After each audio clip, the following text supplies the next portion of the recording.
Alors Jérôme, tu nous en parles régulièrement depuis plusieurs mois. L'OGC Nice va connaître un vrai tournant cet été. Un recrutement plus ambitieux pour passer un cap réellement et pour encadrer les joueurs. Eh bien, un entraîneur de renom devrait être choisi pour remplacer Didier Digard. Déjà, Didier Digard ne devrait pas continuer malgré le bon travail qu'il a fait.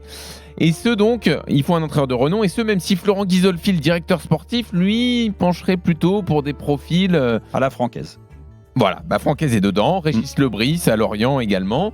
Et à côté de ça, on entend des noms un peu plus ronflants comme Mota, comme De Zerbi ou comme Graham Potter, l'ancien entraîneur de Chelsea. Alors, les dirigeants niçois sont accusés de se tromper avec cette orientation. Un nom, ce n'est pas indispensable, c'est ce que pense l'accusation menée par le procureur Jérôme Roten. Bonsoir, monsieur le procureur. Bonsoir à tous. L'avocat des dirigeants niçois, c'est maître Jean-Michel Larquet. Bonsoir, maître. Bonsoir. Et le juge qui va trancher, c'est le juge Manu Petit. Bonsoir, monsieur le juge. Bonsoir. Alors, il ne faut pas de nom, monsieur le procureur ? Mais en fait, moi, les noms annoncés, et je respecte De Zerbi, je respecte Graham Potter et Mota, bien sûr, par rapport à ce qui est à son histoire avec le PSG et ce qu'il est en train de faire en Italie. Mais n'empêche que moi, je grimpe pas au rideau quand on me sort ces noms-là. Dire, ils ont tout approuvé aussi. Alors, De Zerbi a un peu plus de références. Graham Potter, on ne peut pas dire qu'à Chelsea, ça a été génial. Attention, hein, il était dans un bourbier aussi.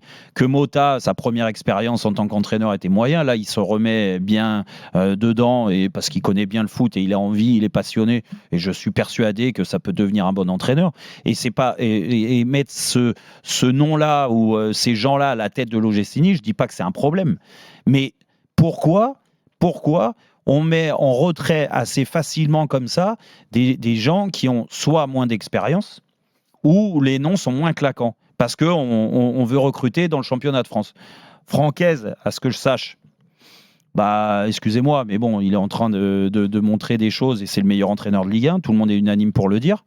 Donc, je pense qu'il n'a rien à envier aux trois noms que tu viens de citer, Jean-Louis. Je parle de Régis Lebris. Et ça c'est le directeur sportif qui est en charge de recruter et de mettre une équipe performante, c'est pour ça qu'il est arrivé à Nice. S'il pense que Régis Lebris c'est l'homme adéquat pour développer le projet de l'OGC Nice et mettre Nice en effet sur la durée dans les 5, dans les 4 ou dans les 3 premiers, écoute, il faut lui faire confiance. Et puis après il y a Didier Digard et moi ça me pose un problème aussi. Didier il est arrivé, il y a eu beaucoup d'incertitudes. Il est arrivé dans une période qui n'était pas facile. En effet, il a fallu remobiliser ses troupes. En effet, le choc psychologique a eu lieu. Les 5 premiers matchs, c'est souvent ça, à peu près, le choc psychologique. Ça a marché parce qu'ils n'ont pas perdu. Ils ont fait des sacrés matchs. Ils ont fait des sacrés résultats. Mais derrière, ça a duré. Ça a duré 14, 15, 16 matchs.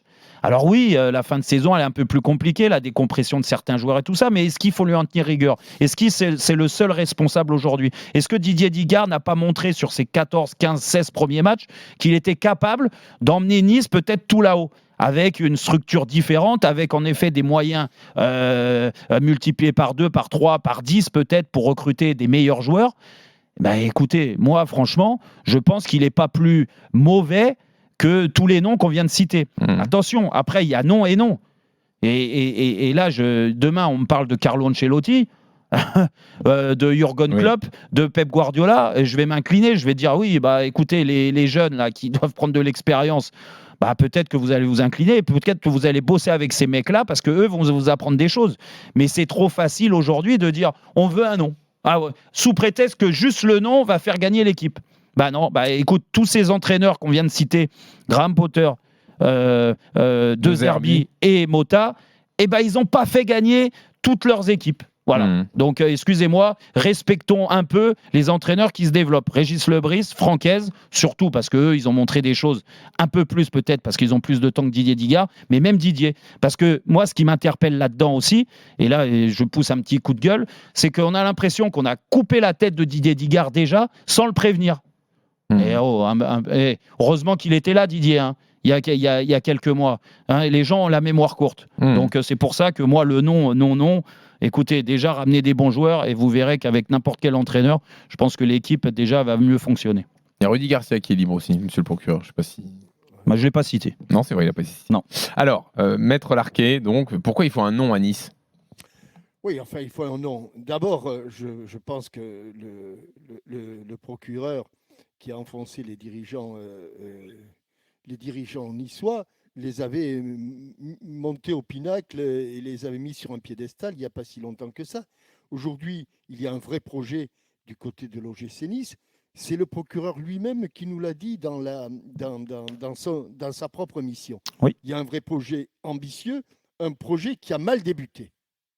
Incontestablement, ce projet, au départ, n'a pas eu l'allumage qu'il fallait et ça a mal tourné pour des raisons diverses et variées.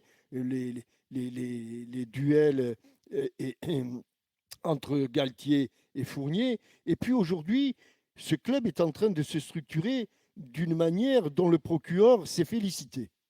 Avec un excellent directeur sportif, avec un grand directeur général, et je trouve tout à fait normal, et je n'en veux pas à Didier Digard qui a fait ce qu'il a pu, mais à un moment ou un autre, monsieur le procureur, vous pouvez parler des matchs gagnés, vous pouvez aussi de temps en temps parler d'une élimination contre le Puy en Coupe de France, vous pouvez éventuellement parler d'une piteuse élimination en Coupe d'Europe face au FC Bâle. C'est-à-dire que Didier est en train de faire ses gammes. Et je rebondirai sur les noms que vous avez cités. Alors, il y a De Zerbi. Celui-là me plaît parce qu'il a fait bien jouer ses équipes et il a fait parfois gagner ses équipes. Mais, monsieur le procureur, demain, si Franck Hez est libre, ce qui n'est pas le cas, Franck Hez, qui a un autre parcours, une autre préparation que Didier Digard, parce qu'ils n'ont pas le même âge, mais Franck Hez, il va être accueilli à l'OGC Nice avec le tapis rouge et les bras ouverts. Le problème, parce que Franck Hez, c'est un nom. Et aujourd'hui, quand vous comparez l'apprentissage de Franck Hez ou l'apprentissage de Régis Lebris, ça n'a rien à voir avec l'apprentissage de Didier. Et Didier fera probablement un très bon entraîneur. Mais le temps presse à l'OGC Nice, le temps presse parce qu'ils se sont plantés au départ. Et maintenant, il faut essayer de rattraper les choses. Et vous le savez, dans un club important, dans un club de qualité, il y a 3 personnes importantes, le président, le directeur sportif et l'entraîneur. Ouais, exactement. Je crois que concernant le président, c'est pas mal, Oui. avec M. Blanc. Avec le directeur sportif, c'est pas mal. Ouais. Et aujourd'hui, il leur faut une troisième personne, Ok. c'est l'entraîneur. On ne peut pas leur reprocher d'essayer d'améliorer leur club. Ouais. Alors, monsieur le juge, Alors moi, ça va être très très clair. Ouais. Malgré Jérôme qui a gagné. et Malgré pourquoi- ton inimitié, Non, c'est non, Jérôme. non. Et je suis souvent d'accord avec Captain. Mais même si je trouve que les arguments de Jérôme ne sont pas terribles, tu m'excuseras, Jérôme. Moi, je vais vous dire pourquoi Jérôme a raison, malgré tout.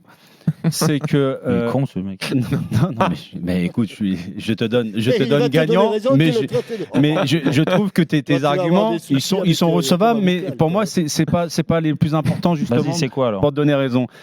C'est que depuis qu'Ineos est arrivé à Nice, je ne sais pas qui prend les décisions. Je ne sais pas où ils veulent aller. Je ne sais pas ce qu'ils veulent faire avec ce club, surtout en sachant qu'avec Manchester United derrière, on ne sait pas si du jour au lendemain, ils vont se désengager de l'OGC Nice si jamais Radcliffe, le président d'Ineos, rachète Manchester United.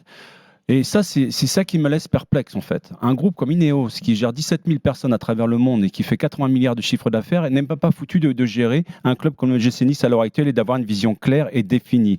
Quand tu prends le meilleur directeur sportif de l'année dernière, qui s'appelle Guy Zolfi, à Lens, qui a fait, avec 3 francs 6 sous, des miracles sur le marché des transferts, tu t'aperçois aujourd'hui qu'il est en désaccord total avec ce qu'on essaye de lui imposer concernant la prolongation de certains joueurs, à commencer justement par Ramsey, l'anglais, où ils ne sont pas du tout d'accord. Donc aujourd'hui, je me pose la question, qui prend les décisions? Est-ce que c'est M. Radcliffe? Est-ce que c'est M. Blanc? Est-ce que c'est M. Rivière? D'ailleurs, son silence est assourdissant depuis plusieurs mois sur différentes affaires, et notamment sportives. Lui qui nous disait avec grands éclats au mois de février, vous allez voir, on vous donnera au mois de février justement le nom du futur entraîneur. On est fermé quasiment à la fin du championnat. On ne sait toujours pas ce qui va se passer au sein de l'OGC Nice en sachant que le marché de transfert arrive dans un mois. Donc la direction que veut prendre Ineos et l'OGC Nice, je n'en ai aucune idée. Ok. Donc de là à me dire qu'il faut mettre un entraîneur, ça me rappelle en fait un club bizarrement pas très loin d'ici, où on ne sait pas justement les directions à prendre et on ne sait PSG. pas qui prend les directions sur le plan Ok, sportif. donc de prendre un profil qui est validé par Ghisolfi, par Avant de exemple. prendre un entraîneur, déjà essayer Ça remettrait de l'ordre. justement de mettre de l'ordre dans la Ok. structure. Très bien, donc Victor de Jérôme, malgré des mauvais arguments. Oui,